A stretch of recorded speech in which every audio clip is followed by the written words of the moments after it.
Em 1955, Pedro Gondim, na época do PSD, foi eleito vice-governador em uma aliança com a UDN que teve Flávio Ribeiro como candidato eleito a governador.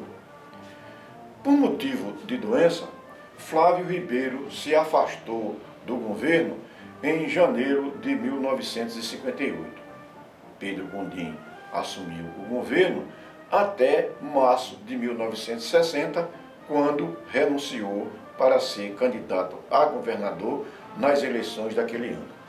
O presidente da Assembleia Legislativa, deputado José Fernandes de Lima, do PSD, assumiu o governo. Por questões políticas, a aliança que levou esses dois partidos, PSD e UDN, ao poder, se desfez e voltaram a ser ferrenhos adversários. Em 1960, Pedro Gondim foi eleito governador pelo Partido Democrático Cristão, aliado à UDN. Dessa forma, Pedro Gondim disputou a eleição como oposição ao governo. Na PM existia um grupo aliado da UDN e outro grupo aliado ao PSD, e havia muita rivalidade entre eles. Durante a campanha de Pedro Gondim, ocorreram muitas promoções na PM que foram consideradas ilegais por alguns oficiais partidários da UDN. Os promovidos eram todos do PSD. Tão logo Pedro Gondim tomou posse, essas promoções foram anuladas, o que deu ensejo a inúmeras ações judiciais. Nos 2 primeiros anos de governo, todas essas anulações foram desfeitas pela Justiça, o que criou muitos constrangimentos. Além desses problemas, esse período de governo foi muito agitado nos aspectos políticos e sociais.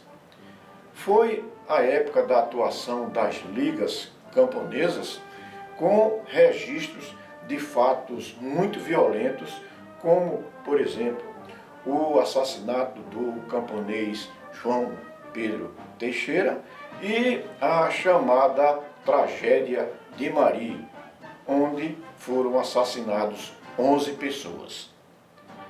Esses fatos alcançaram muitas repercussões sociais e políticas. Foi também a época da renúncia de Jânio, do agitado governo de João Goulart e do advento da Revolução de março de 1964 e suas consequências. Durante esse período, a PM da Paraíba teve 2 comandantes, o coronel Renato Macário de Brito, oficial do Exército, e João Gadelha de Oliveira, coronel reformado da Polícia Militar. Aqui vamos registrar alguns fatos importantes ocorridos durante o comando do coronel Renato Macário de Brito. É o que passamos a fazer.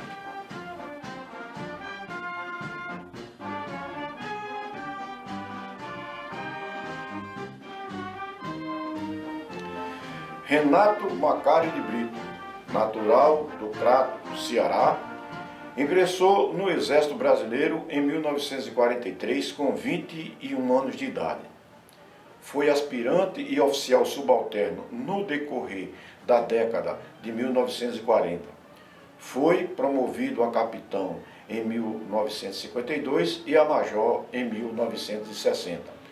No dia 1º de fevereiro de 1961, Renato Macário foi comissionado no posto de coronel da PM da Paraíba e nomeado comandante dessa corporação, função que exerceu até o dia 18 de janeiro de 1964. As atividades desse comando foram afetadas pela situação política nacional, a conjuntura socioeconômica do país e as injunções políticas locais, em particular no âmbito interno da PM. Passamos a registrar, de forma sintética, alguns dos principais fatos ocorridos durante esse comando. No início do governo, foram formalizadas as despromoções de mais de 300 policiais entre oficiais e praças, sob a alegação de que eram ilegais. Na PM, havia uma divisão muito forte entre partidários da UDN e partidários do PSD, o que gerava inimizades pessoais. Todos os despromovidos eram partidários do PSD. Esse ato do governo foi decorrente de denúncias feitas por oficiais partidários da UDN, a quem Pedro Gondim era aliado. No decorrer do primeiro ano desse comando, o maior desafio foi administrar as consequências do cumprimento das decisões judiciais que anularam essas despromoções. Pois a rivalidade entre os partidários da UDN com os do PSD dentro da corporação foi intensificada. No dia 25 de agosto de 1961, o presidente Jânio Quadros renunciou, provocando muita agitação política no país. As Forças Armadas impediram a posse imediata do vice-presidente João Goulart, que só tomou posse no dia 9 de setembro, depois de aprovada uma emenda constitucional que instituiu o regime parlamentarista no nosso país. Durante esses 15 dias, o país vivenciou um clima de muita tensão.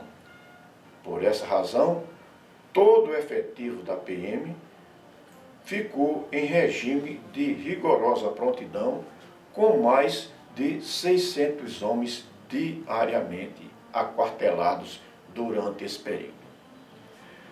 Não houve necessidade de emprego dessa força. Por conta desses fatos, não houve o desfile militar do Dia da Pátria naquele ano.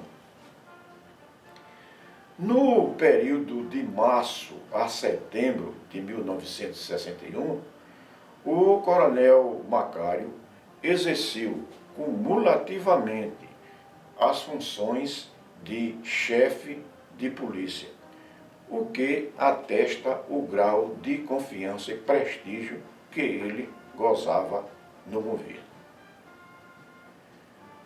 Objetivando melhorar as atividades do serviço de saúde da corporação, foram contratados mais 2 médicos e 2 dentistas, o que, para a época, era um grande avanço. Esse serviço já contava com profissionais de elevada qualificação, o que é comprovado pelo fato de 3 oficiais desse quadro, José Asdrubal, Roberto Granville e Atílio Rota, em 1962, terem sido aprovados em concurso para professor do curso de Medicina da Universidade Federal da Paraíba. Na busca de desenvolver a qualificação profissional da tropa, foram realizados cursos de soldados, de cabos, de sargentos e aperfeiçoamento de sargentos. Foram também promovidos muitos concursos e cursos de especialistas, motoristas, sapateiros, fotógrafos, radiotelegrafistas, alfaiates, músicos, identificador, enfermeiros e muitos outros. Esse pessoal desenvolvia as importantes atividades meios da corporação. Ainda com o objetivo de ampliar a qualificação profissional da tropa, os oficiais foram incentivados a realizar cursos, inclusive fora do estado. O tenente Jorge Pereira de Lucena fez o curso de técnica de ensino em um estabelecimento do Exército no estado da Guanabara. Os tenentes Antônio Costa Filho e Lindenberg da Costa Patrício fizeram um curso de sobrevivência na Caatinga, na Polícia Militar da Bahia. O tenente Severino Linde Albuquerque frequentou um curso de desenvolvimento do Nordeste promovido pela Sudene. Foram ainda fazer cursos em estabelecimentos do Exército no estado da Guanabara 4 tenentes, 2 para o curso de identificador, 1 para curso de armamento e outro para curso de comunicações. Os concluintes dos cursos de formação de sargentos faziam um curso de relações humanas, que na época era um tema muito valorizado. O próprio comandante e um grupo de oficiais frequentou um desses cursos. As instruções da tropa eram complementadas com a exibição de filmes no pátio do quartel, o que tornava essas atividades muito mais atrativas. Naquela época, já existiam a Associação dos Reformados e a Associação dos Subtenentes e Sargentos da Polícia Militar, entidades que eram prestigiadas pelo comando, que participava dos atos solenes e festivos que ali eram realizados. Em 1962, o coronel Macário de Brito incentivou e apoiou a criação do Centro Social de Cabos e Soldados, entidade que foi extinta em 1965 por ato do presidente da República. No segundo semestre de 1962, foram feitos os calçamentos dos pátios dos quartéis de Campina Grande e do Comando Geral, o que deu uma bem melhor aparência e funcionalidade a esses espaços. No mesmo período, esses quartéis receberam uma pintura geral e o de Campina Grande passou por uma grande reforma. Essas medidas fortaleceram a autoestima dos policiais, que se sentiram prestigiados. Ainda em 1962, todos os instrumentos da banda de música que tinham sido adquiridos em 1935 foram renovados. Nesse período, também foram adquiridas várias viaturas para o Corpo de Bombeiros e para o comando do 2º Batalhão.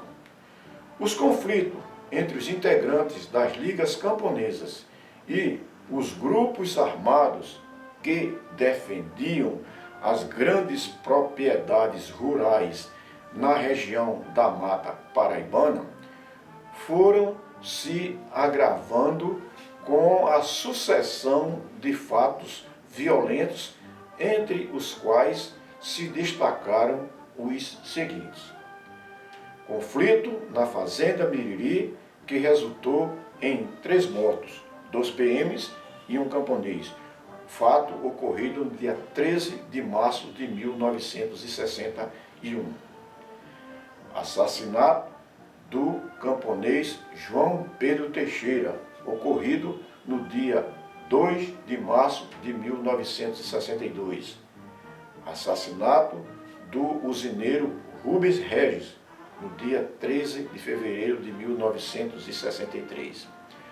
A PM era constantemente empregada para prevenir ou reprimir esses conflitos.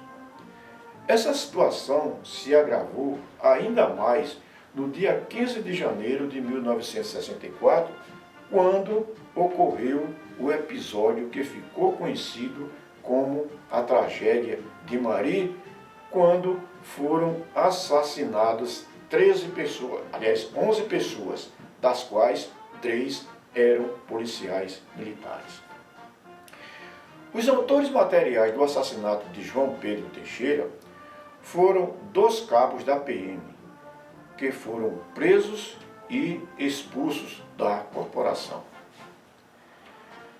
Nessas circunstâncias, desde o início de outubro de 1963, o coronel Renato Macário de Brito respondia também pela Secretaria de Segurança Pública. Nessa mesma época, o tenente-coronel Luiz de Barros foi nomeado delegado especial e operava em toda a região desses conflitos, comandando um grande efetivo e transportado em veículos equipados com radiotransceptores, o que era um grande avanço para a época. Dessas missões, executadas com muito rigor e por vezes com excessos, Luiz de Barros criou muitos inimigos e chegou a sofrer um atentado em março de 1963. A tragédia de Mari provocou repercussão na segurança pública do Estado. No dia 18 de fevereiro de 1964, o coronel reformado da Polícia Militar, João Gadelha de Oliveira, assumiu o comando da Polícia Militar e o coronel Macário de Brito permaneceu como secretário de Segurança Pública até o fim do governo em janeiro de 1966. Em governos posteriores, Macário, já reformado como tenente-coronel do Exército, foi delegado da SUNAB, coordenador da Defesa Civil do Estado e diretor do Departamento de Comunicações do Estado. O coronel Renato Macário residiu em João Pessoa por muitos anos e faleceu no dia 14 de junho de 2020, aos 98 anos. Comandando a PM da Paraíba em um período de elevada tensão social, o coronel Renato Macário prestou relevantes serviços à segurança pública e à sociedade paraibana. Exemplo de militar e de cidadão, o coronel Renato Macário de Brito em muito dignificou a Polícia Militar da Paraíba.